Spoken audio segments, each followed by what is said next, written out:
Being the best version of yourself, whatever your journey is, whatever your tastes and preferences are.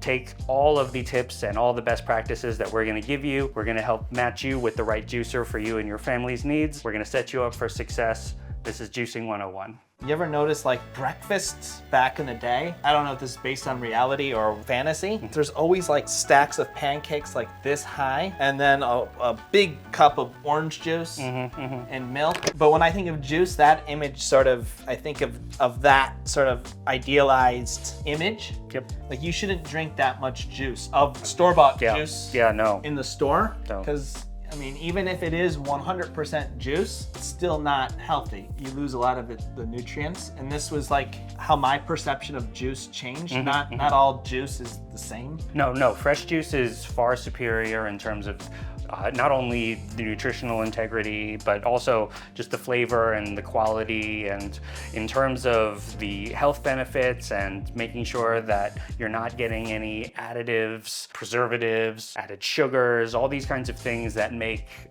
store-bought juice shelf stable. When you make a fresh juice, you really have about 72 hours from the time that you make it to when you really ought to drink it. And you just don't have that with store-bought juice, right? It's shelf stable. Some of it is sold as fresh juice, fruit juice, and is kept in the refrigerated aisle. But there's a whole separate aisle that's not even refrigerated with wall-to-wall different kinds of juice that are completely shelf stable, don't have to be refrigerated for months on end until they're finally opened, which is completely unnatural. And I'm smart enough to know that if something organic can sit, whether it's juice or bread, can sit on your counter for that long and you can still eat it, something's up. Right.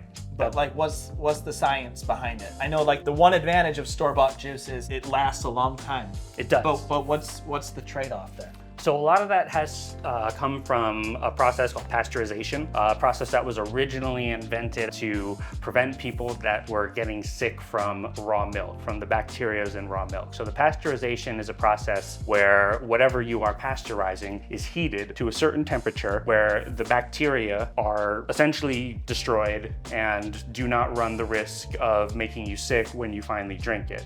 The problem with that process is temperature-sensitive minerals, antioxidants, and other really essential nutrients and vitamins get cooked out. It's like we were talking about before. People are sacrificing the quality of their nutrients for convenience.